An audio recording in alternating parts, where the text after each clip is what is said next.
not clear how she wanted me to help her or what I was supposed to do. Most of the time, I just sat still and silent. Now this is what teacher does. What he does?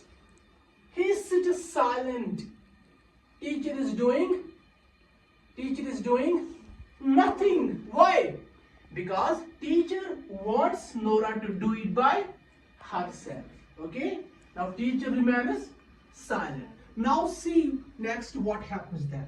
I just sat still and silent, a very hard thing for a teacher to do. Now what is hard thing for a teacher to do? What is hard thing for a teacher to do? To remain silent. Now why it's hard? Because teachers always speak.